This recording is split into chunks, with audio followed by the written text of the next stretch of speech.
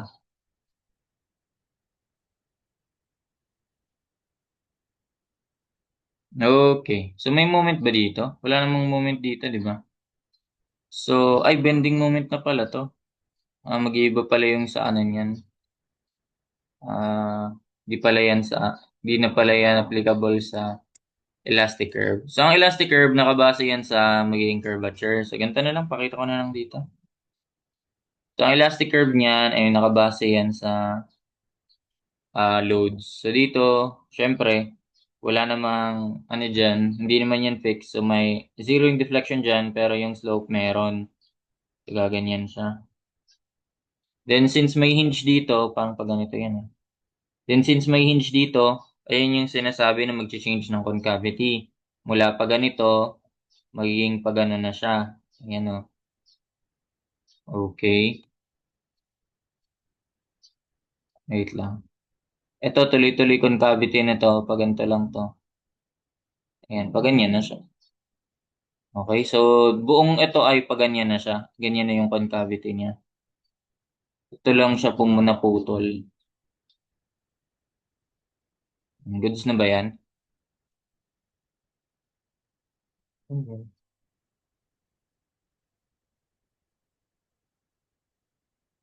Ayan, okay na yan ah. Or medyo, ano siya, exage ba? Pwede na yan. Ine-exage nga naman talaga natin eh. Or ano, maximum moment kasi dito eh. So sige, lalimin ko pa. Laliman ko pa. Wait lang, wala cursor ko. Kaya pala. Maganda siguro kung pinutol ko lang to. Ano, ito lang gagamitin ko. Okay? Pero sa baba ko na lang ilagay. Ayan. Para may andito yung pagbabasehan natin. Ah, then, ayan. Tama na ba? Okay. So, ganito. So, lalaliman natin to. Dito yung parang maximum moment estimate natin. Maximum deflection rather. Hindi, dyan concentrated yung loads eh. Ayan. Tapos, dito banda, kayo ko ba extend to? Ayun. So, dito mag-change ng concavity. Ulitin ko lang ah. Ayusin lang natin. Dito, malaki yung deflection dito banda. Tapos, gaganyan. Tapos, dito mag-change na yan ng concavity. Magiging ganito na siya. Makakit talaga. Okay na nga yan. Parang pa ganyan, pa S. Na-imagine naman siguro, no?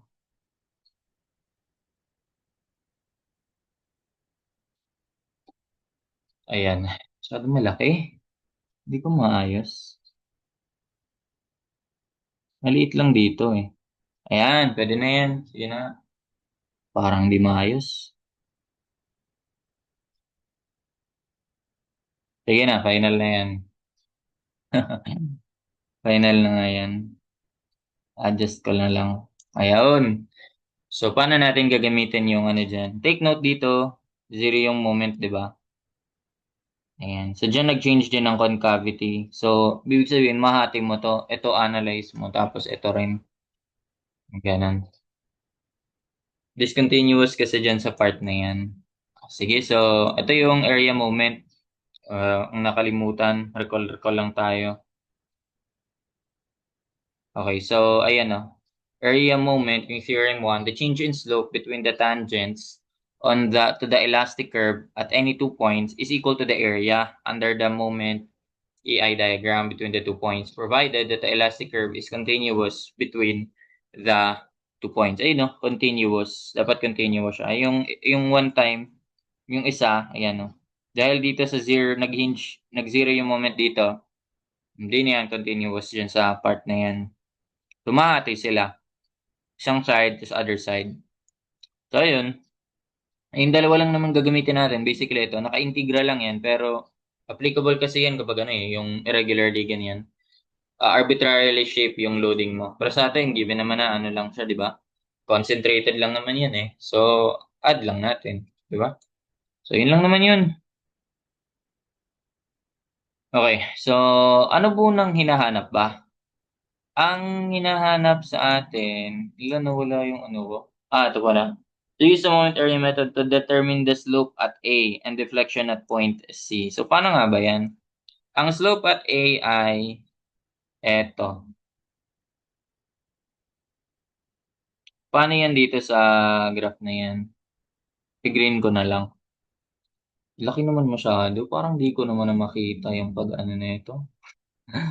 Parang pangit yung pagkagawa ko ah. Ang slope kasi, dapat may tangent line ka. Ang laki masyado, no? Ganyan talaga eh. Ganyan yung maayos na drawing eh. So, extend ko pa. Dapat umabot siya dito. Kasi ay, wala no. Dudugtong ko na lang.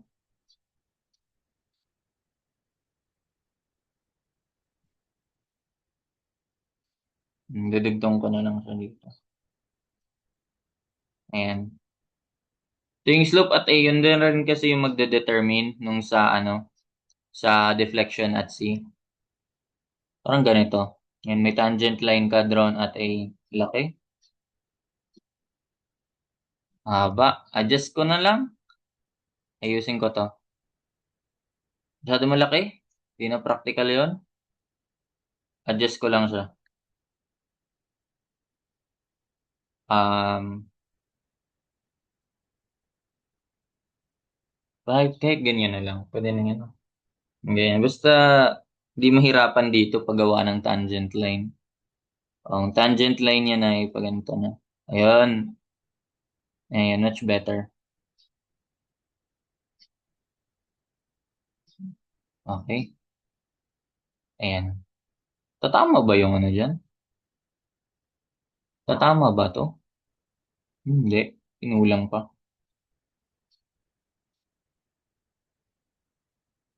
Ganito na lang. Diyain ko na lang. Ganyan, no? Tangent line at A. So, ito yung deflection at C. Ano ba yung pangalan ko? Red ko na lang. Ay, kukulay ko. Red na lang. Ito yung buong deflection at C.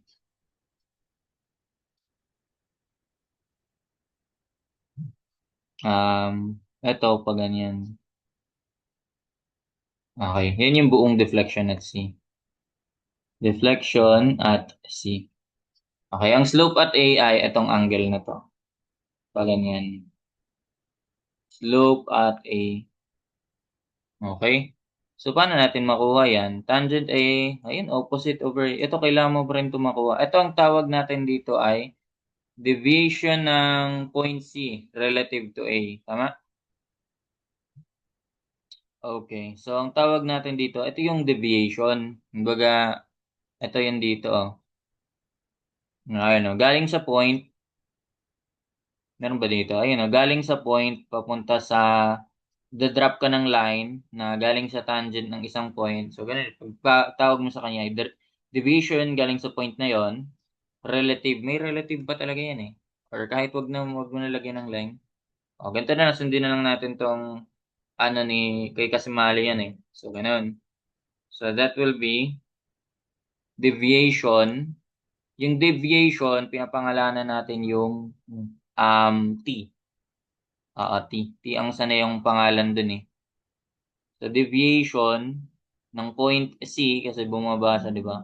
That's relative to, hindi, ayusin na natin, lagyan natin. Relative to point A. So, ganyan. Ganun siya. Okay, so paano natin gagawin yan? Ano unang masosolve dyan? Itong deviation, makukuha mo kapag eto, yung sa second theorem ng moment area. So ano lang naman yan? Kung yung sa slope, moment lang, eto, moment ay ano, ay itong sa slope, area lang ng moment diagram. Ito naman, moment ng area sa moment diagram. Yun lang naman siya. Okay, so ano unahin natin dyan? Kaya na ba agad? Tignan nga natin. Tignan lang muna natin kung kaya na ba yang... Ito kasi magta-try ko lang tayo dito. Ito yun, no? Tsaka yan.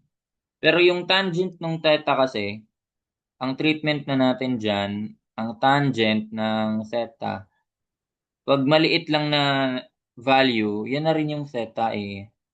Okay? So kaya, that will be, ano yan? Opposite over adjacent.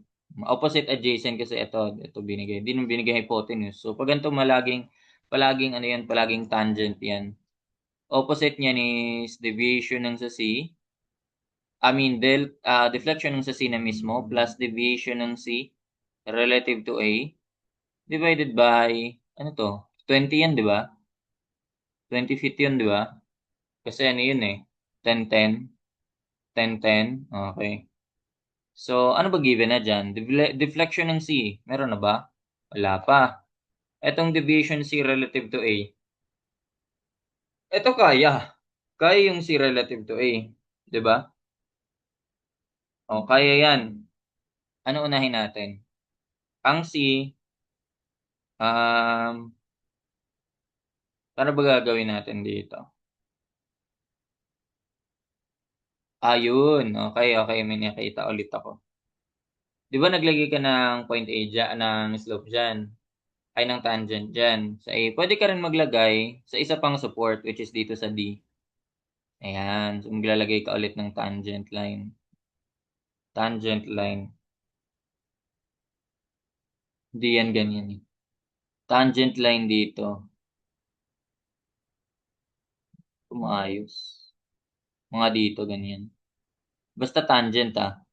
Kaya dapat maayos talaga yung figure mo kapag gumagawa ka ng ano eh, nagmo-moment, ay nagano ka, moment area method. So, ayan. Ang tawag naman natin dyan, ito naman yung tinatawag nating slope sa C. So, galing sa original na place ng beam, then slope at D. So, ganun din to sa kabila. Slope at D rin tong kabila.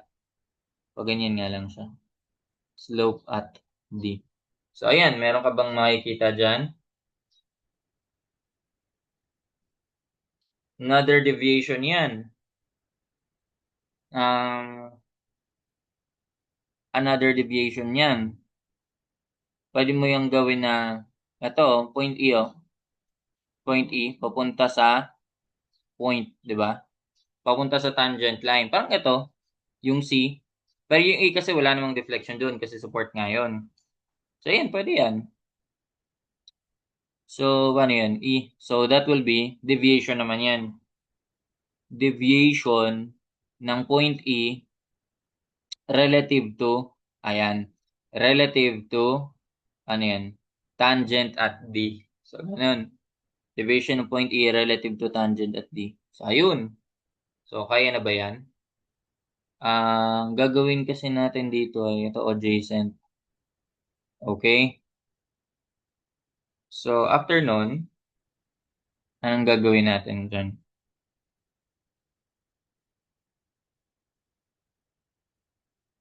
Um, Ayun na, una nating makukuha yung slope at D. And then, wait.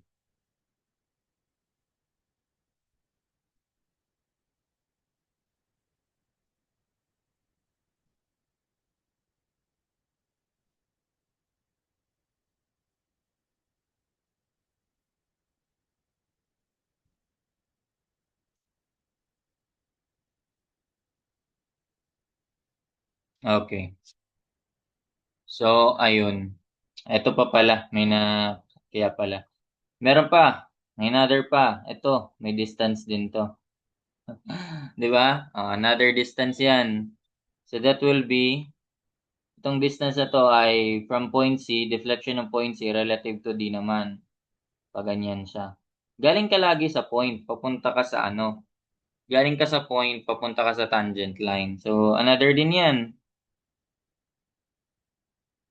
Another din yan. So, that will be deviation. Deviation yan kapag ganyan yung point. Pero kapag deflection, galing sa original na place ng beam, papunta sa elastic curve. Okay? So, that will be ng point, deviation ng point C relative to point D. O, yan na. 'Di ba? Pwede ka na makapag-ano diyan, makuha mo na 'to, opposite over adjacent. O, 'di ba? Kaya na 'yan. Maso-solve mo na yung deflection niyan. Ito makukuha mo kasi. Ito magta-trigo ka. Grabe, no? Grabe talaga. Lagay ko lang yung mga equations gagamitin natin. So, alam mo naman na tangent theta, 'di ba? So, erekta ko na lang. So, ang theta d naman ay equal to opposite. Ito paano to? Buong deflection at C yan. Buong deflection at C. Babawasan ko nitong deviation at C relative to D. Deviation at C relative to D. Opposite, ito, over adjacent. Ilan yan? 10 din yan, di ba? O 15 yan? 10 lang din pala. Okay. Tama ba? Opposite over adjacent. Ayun. So, pwede ba yan? Pwede rin naman tong isang side din, opposite. Sige, tignan nga natin ang magagamit natin. Pwede rin siyang ito eh. Equate mo na lang to. Parehas lang silang theta d eh. Opposite, deviation ng E relative to D over opposite over adjacent. Ito yung 15. Tama. 15 yan sa taas eh. Yan, 15. Okay. So, may mga equation na tayo. Kaya na ba? Kasi kapag meron ka na nung formula ng theta tapos ng deflection, deviation, goods na yon. Kasi gagamitan mo na lang yung theorem ng sa ano, area moment. Ito lang ang critical dito, yung paghahanap ng relationship talaga.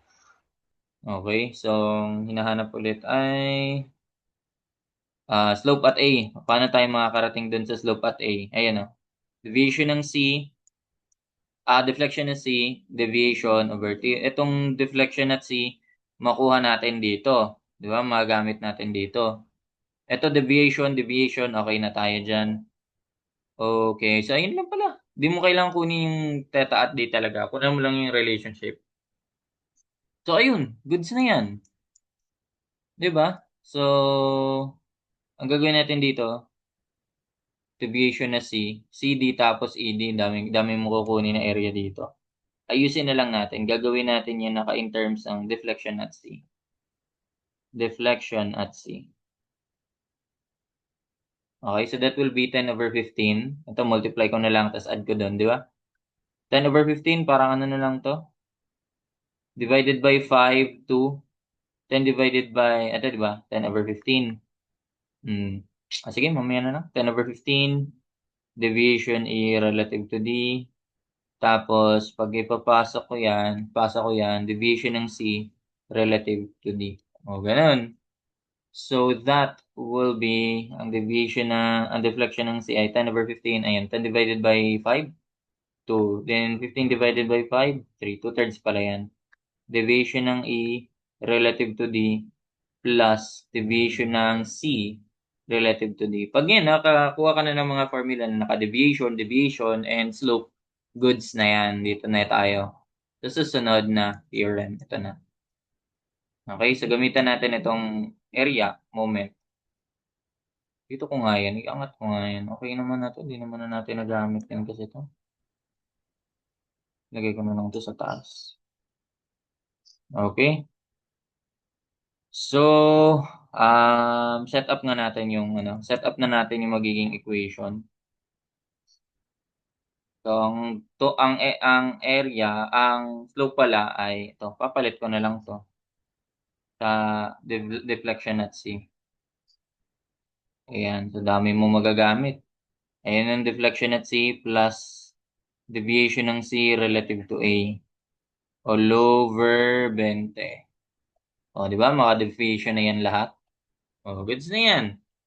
Paano yan? Paano ulit yung deviation? Pag may deviation ka, ito yung deviation delta lang dito. So, ano lang yan? Moment diagram lang yan. Tapos, kunin mo lang yung centroid nun. Ganun. So, unahin natin dyan. Ito yung E relative to D. Deviation ng E relative to D. Unahin natin yan. Okay, deviation ng E relative to D. So, ang kinukuha natin dyan ay yung moment. Nasaan yung mga distance? Nasaan yung mga ano na yan? Lagay ko na dito. Ito yung A, ito yung B, ito yung C, ito yung D, ito yung E, ito yung F. Okay? So, ano ba na? Deviation ng E relative to D. Unahin natin yan. So, deviation ng E relative to D. Kung saan ka, kung saan yung point na kukunin mo, doon ka mo moment arm. So, A to D, yung ano lang yan. Ito, bale, area nito. Ayan. Tapos moment arm mo, galing ka sa E.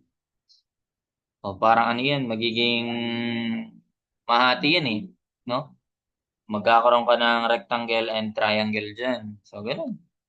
So, moment lang na yan, area. So, unahin natin to. So, that will be, ito 15 naman to, alam na natin, 10, 10, 10, 15, 20, 15, 10, di ba? 55 total, 10, 20, 30, 40, 55. Okay. So, division E relative to D, ito muna. Moment natin lagi sa E dito. Kasi, yan siya. So, area muna, 15 times 150. Medyo nahihirapan ako. 15, ayan, times 150. Tapos, actually, naka-over EI talaga yan. Pero mamaya na lang yan, lagay natin. Naka-over EI yun, yung MEI diagram. Ayan, naka-M over EI.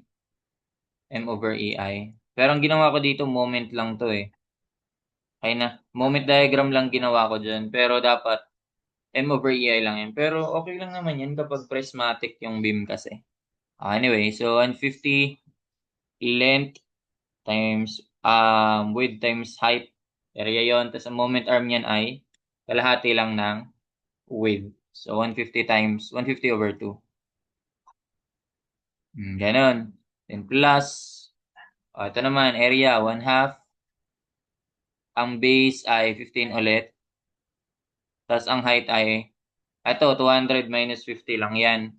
200 minus 150. Diba? Ito lang yun Ito lang yung kinoconsider natin dyan Doon alam mo yung sa trapezoid, diba? Centroid nun, good sa'yo. Area, madali lang. Centroid, sige. Derive mo.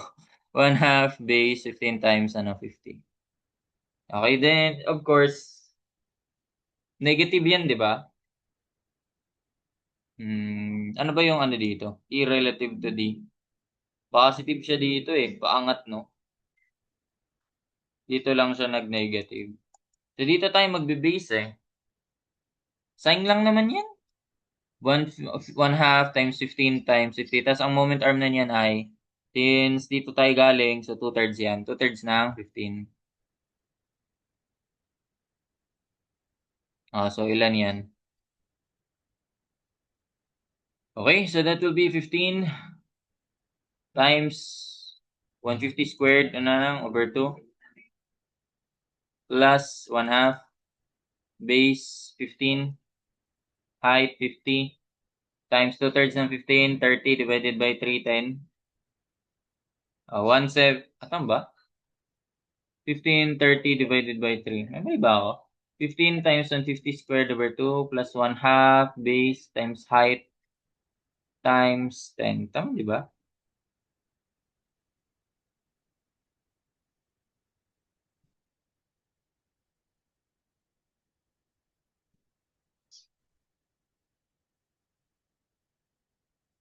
Ay, tama naman. 1/2 base times height Tapos, pag galing ka dito, 15 times 2, 30. Parang may mali eh.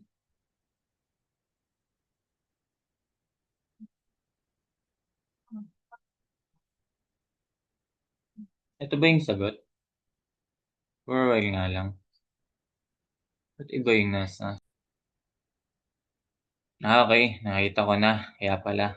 Nadali ako sa 15. Diba ito? Width times 15. 15 lang to.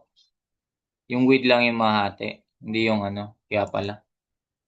So, dito ako nadali. 150 to. Ito yung 15 squared. Okay? 26 to 5. So, that will be, naka-over EI na yan eh. Lagay ko na lang yan dito. 26 to 5 over EI. Or may value naman tayo ng EI eh. Or kahit ano na nga lang yan. May ano lang natin ilagay yung EI sa dulo na lang. Parehas lang naman yan. 26 to 5. Tapos this one will be, deviation yan eh. So, kips, tapos, paano nga ba yan? Ano ba ginawa natin dyan? Moment yan, di ba? So, keep foot, pero moment mo ulit. Yung area sa moment diagram, which is naka-moment, moment mo, ibig sabihin, multiply mo by area, then keep foot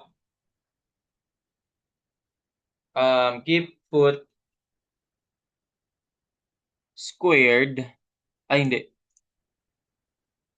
ulitin natin ah. So, this one is naka-moment, minultiply mo, so naka-moment cube, naka-ano yan, naka-distance squared, moment mo ulit, so ayun, naka-distance cube pala yan. Ayun, 26 to 5. Keep foot cube. Okay, naka-over EI yan. And then, sunod, ano pa? Third and, ito na, deviation C relative to D. Deviation C relative to D. Okay, yung area naman yan, C to D. Dito, madali lang yan kasi naka-triangle na lang yan. Then sa C ka magmumula. So, pag ganyan yung moment arm mo. Okay? So, that will be what? 1/2, triangle lang naman yun eh. Base, 10. Ang height ay 200. Tapos ang moment arm ay 2/3. Galing ka saan ba? Sa C pala. So 2/3 nga. 2/3 ng 10. Okay? So that will be what? 0.5 times 2,000. 200 times 10 times 20/3.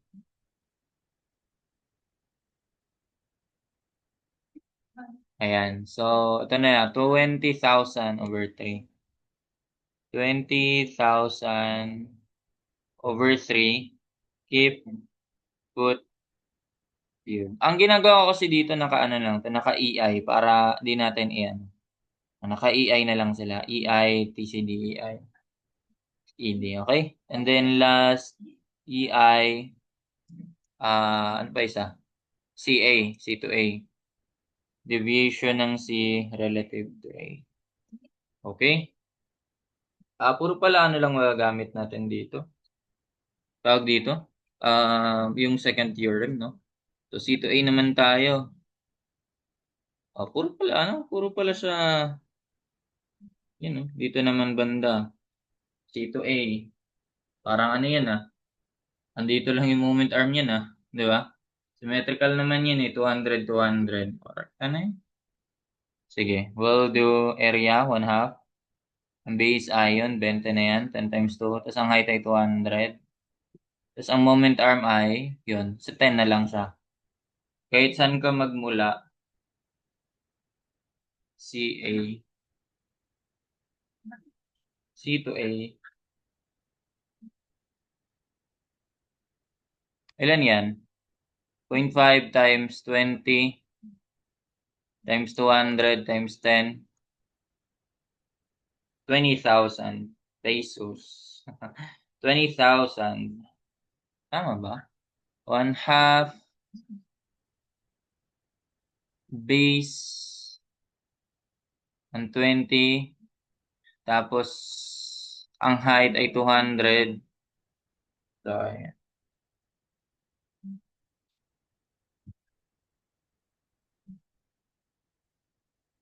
Wait nga lang.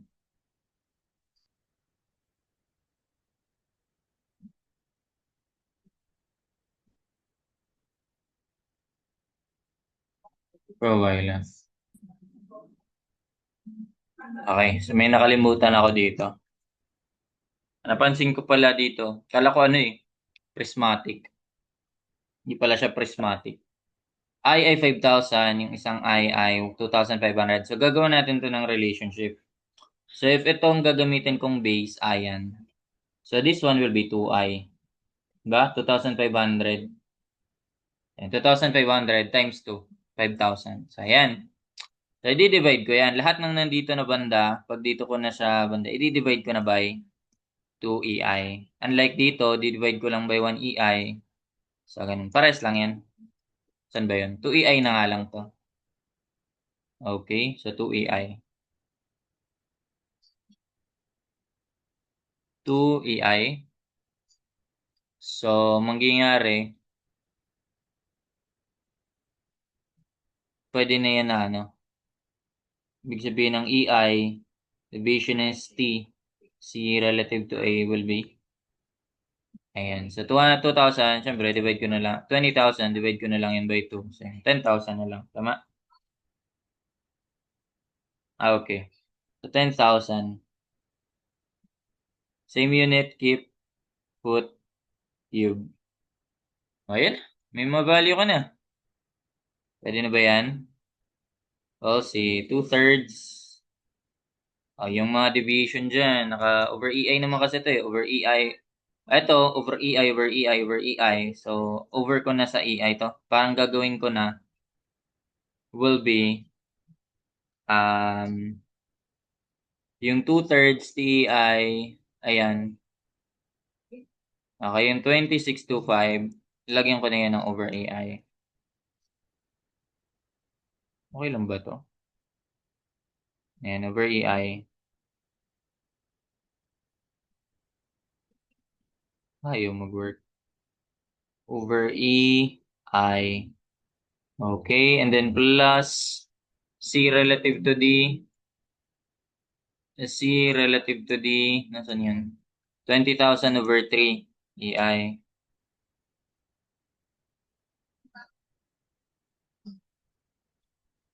Over 3 EI.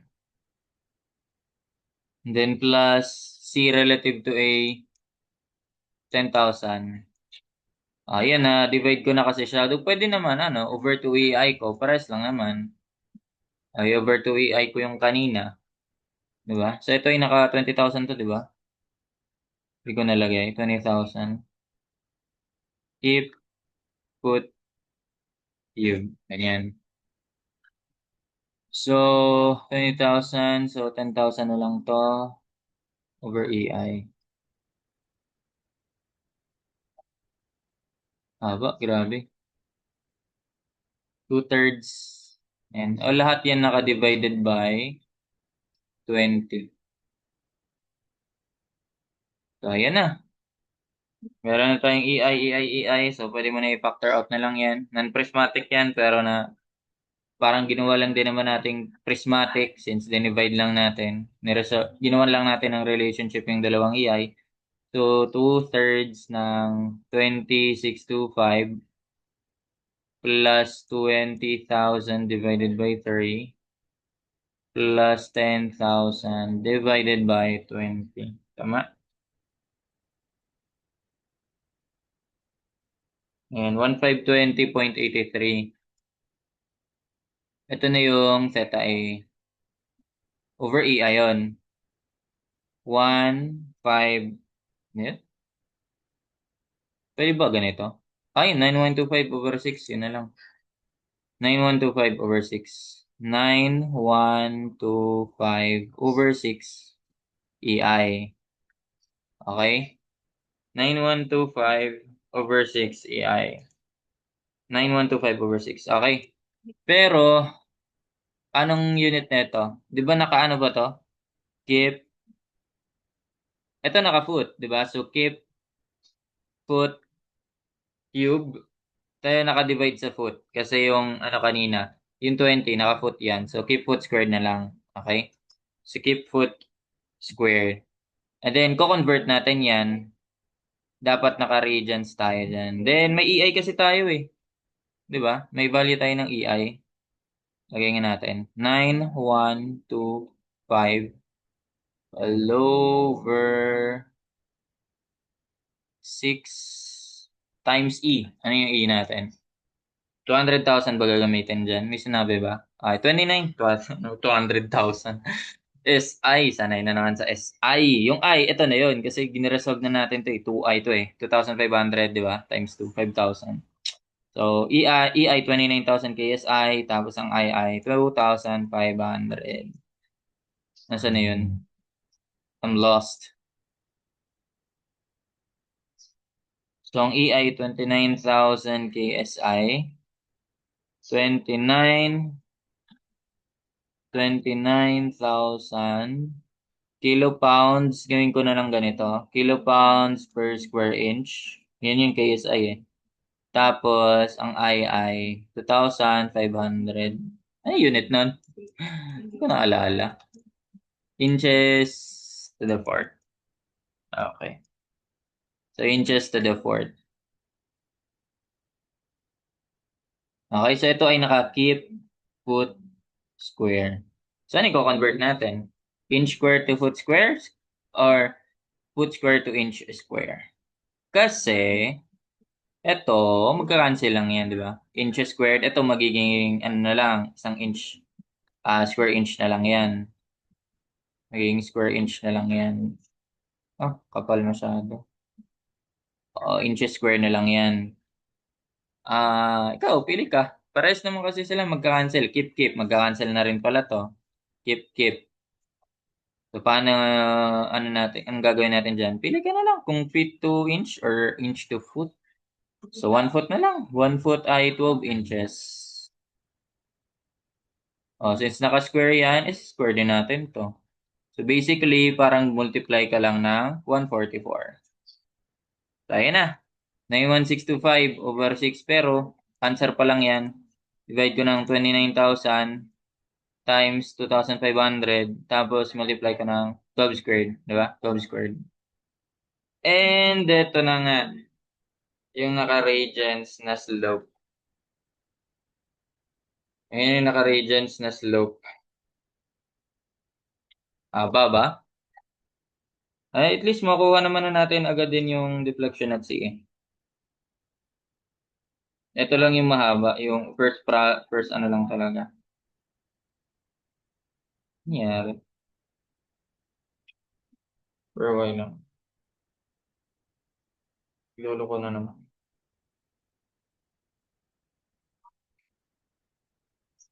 Okay. So, ayan. So, ano value? 0.003. Abaan pa nga natin. Parang di enough yan. 302. 0.00302 radians. And since positive yan, positive ba yan? Hindi yan, positive lang siya dyan, no? Pero ang magiging rotation kasi nun ay pag ganito. Negative yan eh. Or basta pag ganito, ganito na lang. Lagyan mo na lang ng symbol na ganito.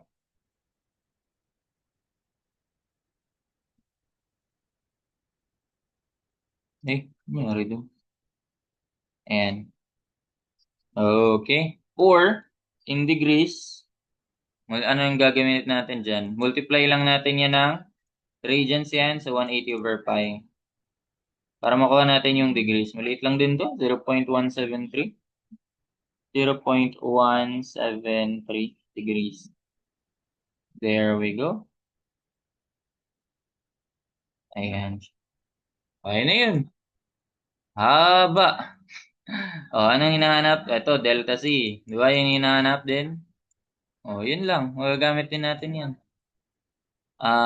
Deflection at point C. Delta C. Di, ito rin pala yun. 2/3 ng EI, yan. 2/3 niyan. Nasolve na natin yun ah. Ito na yun oh. Ito, itong dalawang to. Di ba? Pakuhin ko na nga lang. Ayun na yun eh. 2/3, ito di. So, ito na yung 2/3 na ito plus ito. O, yun lang yun. Yun lang yung part na yun. Babalikan lang natin yan. So, that is just equal to, parang gagawin natin, babalikan lang natin yung kanina. Ayun o. O, tatanggalin ko lang itong 20. Tapos ito. Di ba? 2/3, 2625, plus 20,000 over 3. Divide ko na lang by 1. So, ayan. Anong unang makukuha natin? Ay, sinulog ko na ba yun? Dinerecho ko pala, no? Oo, dinerecho ko eh. Then, 6125 over 3. O, again, paano yun? 61250? 61250 over 3AI. Again, this one is, ito ay deviation yan. Yun, same yan kanina. Keep foot cube yan. Keep foot cube. So, alam na gagawin. Kung isa-substitute na natin yung EI, that will be ito, all over 3. Copyin ko na lang to ha. Natamad na ako eh. Ayan, 29,000 EI na divide. Okay na ngayon? Hindi siya umabot. So that is in keep foot cube. Okay? So naka-foot, naka-inch, ano ba? Ito naka-inch square. Ano ba dapat na unit dito? Inches na lang. O yung foot i-convert natin to inch. Ba ginawa ko dun? Red ba ginawa? Gamit pa. Para lang uniform. So from foot, alam natin 1 foot ay 12 inches. Okay? Then since naka-cube yan, actually, sige, naka-cube yan. Cube na rin natin. Ngayon, so that will be equal to, yan, 61250 over 3. Answer, divide ko na lang by EI, 29,000 times 2,500, then times, eto, 12 cube na. O, yun lang, yun ang palatandaan. 0.487. 0.48662. Okay na? Hanggang 0 na lang. 662 inches.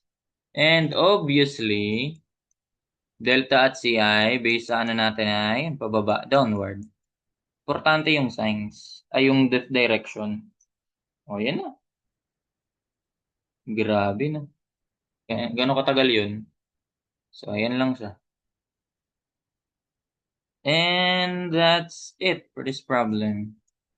Hope you learned something. Thank you.